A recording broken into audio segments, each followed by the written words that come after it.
जय मां कामाख्या कामाख्या टुडे में आपका स्वागत है। आज की चर्चा हम वृषभ लग्न से करते हैं साहब। आकाश के 30 डिग्री से 60 डिग्री तक के भाग को वृषभ राशि के नाम से जाना जाता है। जिस जातक के जन्म के समय में यह भाग आकाश के पूर्वी क्षितिज में उदित होता हुआ दिखाई देता है, उस जातक का लग्न वृषभ लग्न। वृषभ लग्न की कुंडली में मन का कारक चंद्रमा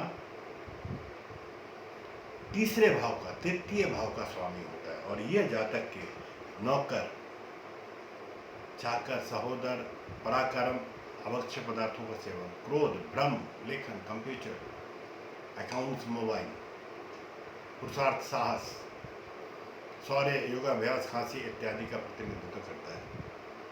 इसलिए वृषभ लग्न के जातकों के मन को पूर्ण रूप से संतुष्ट करने वाले ये सभी कार्य ही होते हैं। जन्म कुंडली एवं दशा काल में चंद्रमा के शुभ रहने पर उपरोक्त वर्णित संदर्भों में जातक को शुभ फलों की प्राप्ति होती है, जिससे जातक मन प्रसन्न रहता है। और अगर जन्म कुंडली या दशा काल में चंद्रमा के कमजोर अथवा पाप प्रभाव में रहने पर उपरोक्त संदर्भों में अशुभ फलों की प्राप्ति होती है, जातक को मानसिक कलेश की प्राप्ति होती है। प्रकाश पुंज सूर्य वृषभ लग्न में चतुर्थ भाव का स्वामी होकर यह जातक के माता, भूमि, वाहन, भवन, मित्र, साझेदारी, शांति, जल, जनता, संपत्ति, दया, परोपकार, कपट, छल, अहंकार, अंतकरण की स्थिति, जलीय पदार्थों का सेवन, संचित धन, झूठा आरोप, प्रेम, प्रेम संबंध, प्रेम विवाह इत्यादि संदर्भों में का प्रतिनिधित्व करता है। जातक अपने नाम, यश और कीर्ति के लिए चतुर्थ भाव के संदर्भों का उपयोग करता है। वृषभ लग्न के जातकों का अपने नाम, यश, कीर्ति इसका सर्वाधिक ध्यान रखते हैं। उपरोक्त वर्णित संदर्भों में होता है। जन्म कुंडली के यह दशा काल में सूर्य के शुभ और बलवान रहने की स्थिति में जातक कीर्ति, यश फैलाकर शुभकारी फल प्राप्त करते हैं और सूर्य के कमजोर और पापग्रस्त होने से, पाप प्रभाव में रहने से उपरोक्त वर्णित कार्यों में कमी आती है, इनकी यश कीर्ति में कमी होती है। सप्तम और द्वादश भाव का स्वामी वृषभ लग्न में मंगल होता है।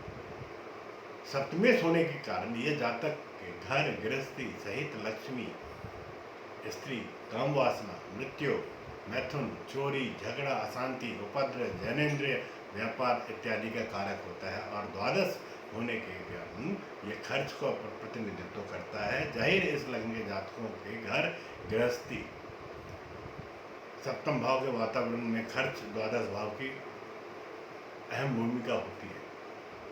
वृषभ जन्म कुंडली में या दशा काल में मंगल के बलवान एवं शुभ प्रभाव में रहने से वृषभ लग्न वाले जातक की खर्च शक्ति का उपयोग, योग्यता बढ़ने से घर के गृहस्थी के कार्यवंत करने में सुख और सहजता की प्राप्ति होती है। यदि कुंडली में दशा या दशा काल में मंगल कमजोर या पाप प्रभाव में है तो जातक का खर्च शक्ति की कमी हो जाने के कारण घर गृहस्थी का वातावरण कष्टमय हो जाता है। शुक्र प्रथम और षष्ठम भाव का स्वामी है।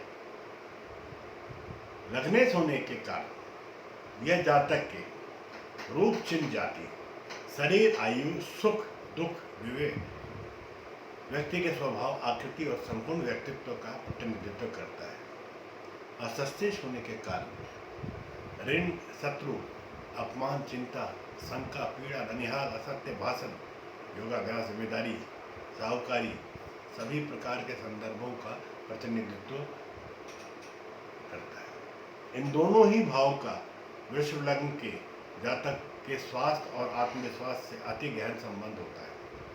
जन्म कुंडली या दशा काल में शुक्र के शुभ प्रभाव व बलवान स्थिति में हर प्रकार का शरीर स्वास्थ्य लाभ मिलता है एवं वर्णित संदर्भों में शुभ फल मिलकर जातक आत्मविश्वास को बढ़ा हुआ मिलता है।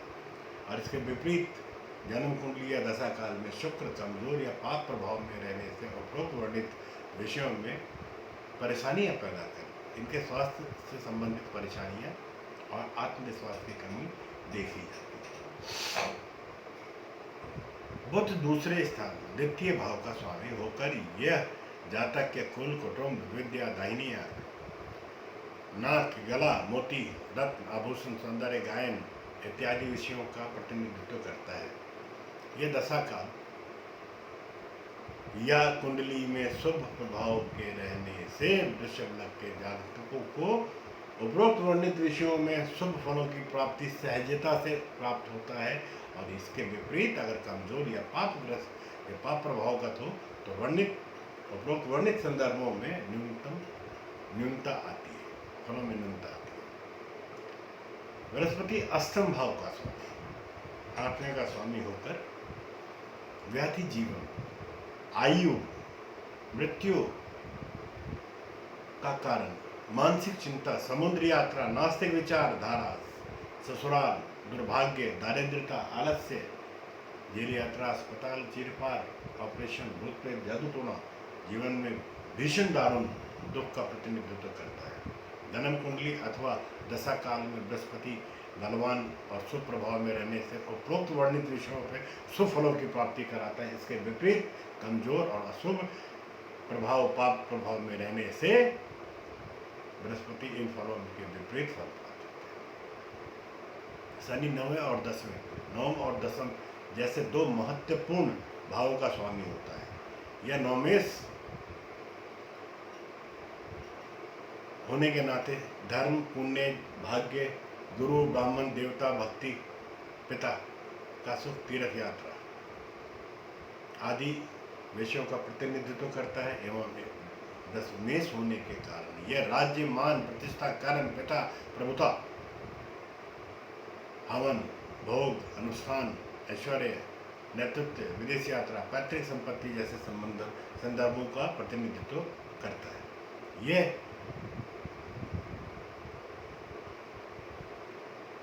दोनों ही भाव वृषभ लग्न के जातकों के धार्मिक राजनैतिक सामाजिक जीवन में अत्यधिक महत्वपूर्ण स्थान रखते हैं।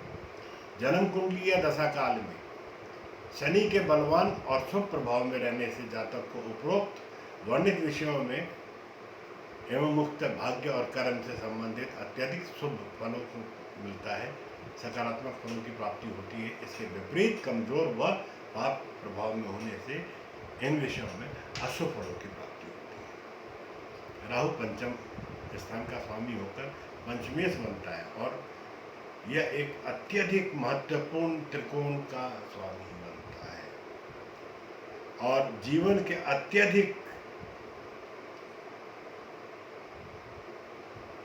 महत्वपूर्ण विषय जैसे बुद्धि आत्मा स्मरण शक्ति विद्या ग्रहण करने की शक्ति नीति आत्मविश्वास प्रबंध व्यवस्था देवभक्ति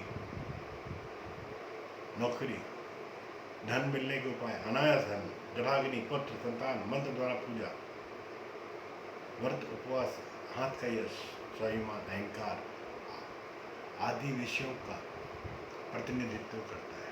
जन्म कुंडली और अपने दशा काल में बलवान और शुभ प्रभाव गत राहु उपरोक्त विषयों में शुभ फलों की प्राप्ति कराता है, जबकि कमजोर एवं पाप प्रभावगत राहु इन विषयों के अंदर न्यूनतम फल देता है।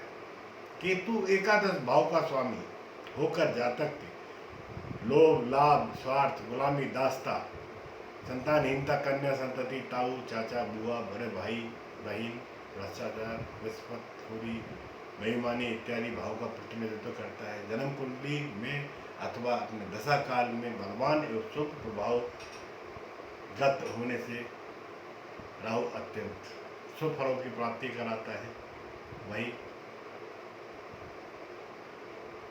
अशुभ प्रभाव में केतु उपरोक्त विषयों में अशुभ फलों को प्रदान कराता है। अब हम बात करेंगे मेष लग्न की।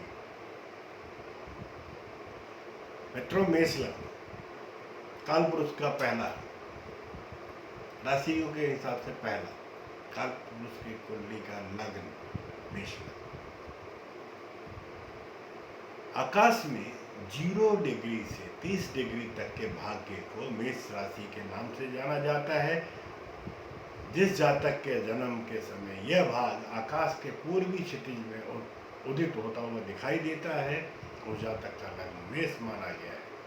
मेष लग्न में मन का कारक, मन का स्वामी चंद्रमा चतुर्थ भाव का अधिपत्य चतुर्थेश होता है एवं यह जातक के माता, भूमि, भवन, वाहन, चतुर्थ पर मित्र, साझेदारी, शांति, जल, जनता, स्थायी संपत्ति, दया, परोपकार, कपट, छल, अंतःकरण की स्थिति, जलीय पदार्थों का सेवन, संचित धन, झूठा आरोप, अफवाह, प्रेम, प्रेम विवाह, प्रेम संबंध को अभिव्यक्त करता है। जन्म कुंडली अथवा दशा काल के में चंद्रमा के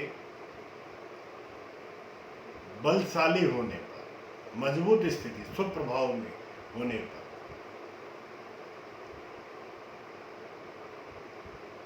ऊपर बताए हुए विषयों में सुखों की प्राप्ति होती है। और इन सब के लिए चंद्रमा के साथ साथ अन्य ग्रहों की युक्ति एवं दृष्टि का भी भली भांति अध्ययन कर लेना चाहिए। और वहीं चंद्रमा अगर कमजोर है, अशुभ प्रभाव में है, तो अशुभ फलों की भी प्राप्ति कराता है, मानसिक बेचैनी, चिंतित रखेगा, चिंता देगा। अब हम बात करेंगे प्रकाश फैलाने वाला सूर्य पंचम भाव का स्वामी पंचमेश होता है। यह जातक के बुद्धि, आत्मा, स्मरण शक्ति, विद्या ग्रहण करने की शक्ति, नीति, आत्मविश्वास, प्रबंध, व्यवस्था, देव, देशभक्ति, नौकरी का त्याग, धन मिलने के उपाय, अनायास धन प्राप्ति, जुआ, लॉटरी, सट्टा, जटागिरी, पुत्र, संतान, मंत्र द्वारा पूजा, व्रत, उपवास, मंत्र का यश, हाथ का यश, अहंकार, स्वाभिमान को अभिव्यक्त करता है। जन्म कुंडली दशा काल में सूर्य की अच्छी बुरी स्थिति के अनुसार ही इन फलों की न्यूनतम और अधिकतम फलों की प्राप्ति होती है। भली भांति सूर्य की स्थिति का अध्ययन करके इन बातों का कि जातक को कितना लाभ ले सकेगा, ये सब पता करने के लिए पता लगता है कि सूर्य अगर बली है तो अच्छे फलों की वृद्धि करता है, कमजोर है तो इन फलों में न्यूनतम आता है। मंगल प्रथम और अष्टम भाव का स्वामी होता है। यह लग्नेश होने के नाते जातक के रूप, चिन्ह, जाति, शरीर, आयु, सुख, दुख, विवेक, मस्तिष्क, व्यक्ति का स्वभाव, आकृति और संपूर्ण व्यक्तित्व का प्रतिनिधित्व होता है। अगर मंगल बलशाली हो तो समस्त कुंडली में शुभ फल अधिक प्राप्त होते हैं। बलवान और शुभ मंगल फलों में वृद्धि कारक होता है, जबकि कमजोर मंगल इन फलों में न्यूनता लाता है। लग्नेश के साथ साथ मेष लग्न में मंगल अष्टम भाव का भी प्रतिनिधित्व करता है, अर्थात अष्टमेश भी होता है। अष्टमेश होने के नाते व्यक्ति जीवन, आयु, मृत्यु का कारण मानसिक चिंता, समुद्री यात्रा, नास्तिक विचार धारा, दरिद्र, दुर्भाग्य, आलस्य, जेल यात्रा, अस्पताल, चीरफाड़, ऑपरेशन, भूत प्रेत, चतुर्टूना, जीवन में भीषण दारू, दुख इत्यादि का भी प्रतिनिधि है इसके पास। इन समस्त फलों के बारे में मंगल की स्थिति का अवलोकन करके, अध्ययन करके ही जाना जा सकता है। मेष लग्न में मंगल लग्नेश होकर अष्टमेश है, इसलिए इसे अष्टमेश का दोष नहीं लगता। अगर मंगल शुभ और बली है तो मंगल मेष राशि में शुभ फलों की वृद्धि अतिशय करता है। अशुभ, नीच, कमजोर होने से किंचित अशुभ फल भी प्रदान करता है। शुक्र द्वितीय और सप्तम भाव का स्वामी। यहाँ शुक्र की स्थिति का भली भांति अध्ययन कर लेना चाहिए, क्योंकि शुक्र यहाँ द्वितीय होने के नाते धन, कुटुंब का प्रतिनिधि करता है और सप्तमेश होने के नाते एक प्रमुख भाव यानी विवाह का प्रतिनिधित्व भी यही करता है। कुल, आंख, नाक, गला, कान, स्वर, हीरे, मोती, रत्न, आभूषण, सौंदर्य, कुटुंब एवं विद्या के मामले में द्वितीय होने के कारण शुक्र के अधीन है। बलि और शुभ प्रभाव वाला शुक्र इन फलों में वृद्धि करता है और हीन बलि व कमजोर इन उपरोक्त विषयों में न्यूनता प्रदान करेगा। लक्ष्मी स्त्री काम वासना मृत्यु मैथुन चोरी झगड़ा अशांति उपद्रव जनेन्द्रियां शुक्र के अधीन होती है। व्यापार मेष लग्न में मेष होने के नाते शुक्र के अधीनस्थ होते हैं। शुभ और बलवान शुक्र इन फलों में अतिशय शुभ फलकारी होता है और कमजोर और पापग्रस्त होने पाप प्रभाव होने पे शुक्र इन मामलों में न्यूनता देता है। बुध मेष लग्न में तृतीय भाव का स्वामी अर्थात तृतीय होता है। यहाँ बुध नौकर चाकर सहोदर पराक्रम अभक्ष्य पदार्थों का सेवन क्रोध कंप्यूटर अकाउंट्स मोबाइल प्रसार साहस शौर्य खांसी योग अभ्यास इत्यादि का प्रतिनिधित्व करता है। शुभ और बलवान बुध यहाँ शुभ फलों की वृद्धि कारक जबकि कमजोर और पाप प्रभाव वाला बुध इन फलों में कमी और शुभता प्रदान कराता है। बृहस्पति 9वें भाव का स्वामी यानी कि नौमेष होता है।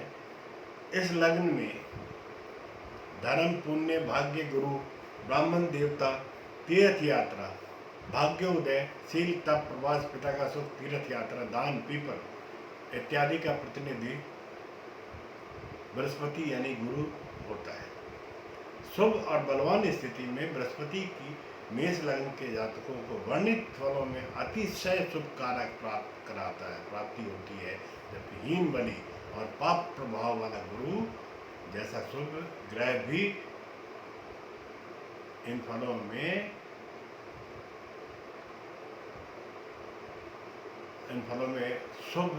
शुभता देने में असमर्थ होता है। शनि दसम और एकादश भाव का अधिपति होता है। दसवाधिपति होने के कारण राज्य प्रतिष्ठा कर्म पिता प्रभुता व्यापार अधिकार हवन अनुष्ठान ऐश्वर्य भोग कीर्ति लाभ नेतृत्व विदेश यात्रा पैतृक संपत्ति इत्यादि का प्रतिनिधित्व होता है। एवं एकादश भाव का प्रतिनिधि होने के नाते लोभ लाभ स्वार्थ गुलामी दासता हीनता संतानहीनता कन्या संतति ताऊ बुआ चाचा बड़े भाई बहन भ्रष्टाचार रिश्वतखोरी बेईमानी इत्यादि विषयों का प्रतिनिधित्व होता है। बलि और शुभ प्रभाव वाला शरीर उपरोक्त विषयों में विषय फलों में शुभ और कमजोर में अशुभ फल प्रदान कराता है। अब हम बात करते हैं राहु छठे भाव का स्वामी अधिपति यानी सस्तेश होता है। रोग ऋण शत्रु अपमान चिंता शंका पीड़ा ससुराल भाषण योगाभ्यास जमींदारी वकालत व्यसन कोई सा भी अच्छा या बुरा इत्यादि फलों का दायित्व राहु पर है। अगर राहु शुभ प्रभाव युक्त है तो शुभ फलों की प्राप्ति कराता है और वहीं अशुभ प्रभाव वाले राहु की वजह से अशुभ फल प्राप्त होते हैं। केतु 12वें भाव का अधिपति यानी कि द्वादश होता है। निद्रा यात्रा दंड व्यय कुत्ता मछली मोक्ष विदेश यात्रा भोग लंपटगिरी परिस्थिति गमन व्यर्थ भ्रमण इत्यादि विषयों का दायित्व केतु पर होता है। अगर केतु शुभ प्रभाव युक्त है तो अत्यंत शुभ फलों की प्राप्ति कराता है। अशुभ और पाप प्रभाव युक्त केतु अतिशय अशुभ फल प्रदान कराते हैं। स्मरण रहे यूँ तो जन्म कुंडली के सभी ग्रह अपनी शुभता और अशुभता का फल जीवन पर्यंत देते रहते हैं, किंतु अपनी दशा अंतर्दशा में संपूर्ण रूप से प्रभावी होकर शुभ फलों को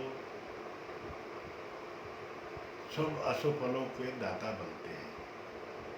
मेष लग्न काल पुरुष की कुंडली का पहला लग्न माना गया है। सारे के सारे ज्योतिष समझने के लिए ज्योतिष गणना इसी को लग्न आधार मानकर करते हैं।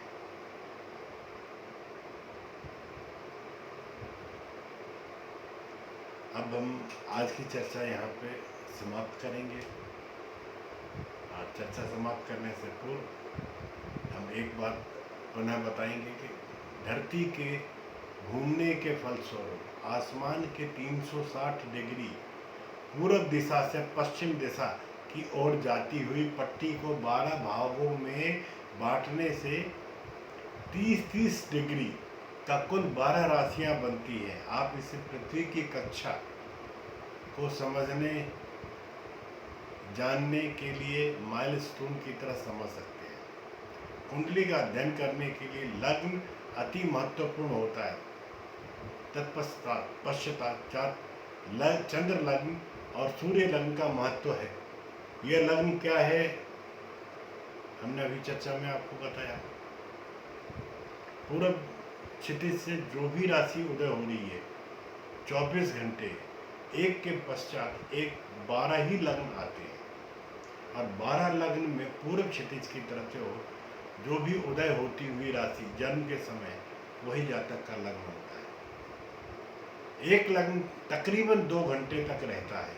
जातक का जन्म जिस लग्न में होता है उसके अनुरूप उसकी कुंडली के ग्रहों का अध्ययन करके उसके भावी जीवन के बारे में, भावी जीवन के सभी संदर्भों में हम भविष्यवाणी कर सकते हैं या तय कर सकते हैं। मित्रों, आज की चर्चा हम यहाँ विराम देते हैं। अगली चर्चा में अगले नए विषय के साथ आपके सामने पुनः उपस्थित होंगे। तब तक के लिए आज्ञा दें। जय मां कामाख्या। आपका दिन शुभ हो।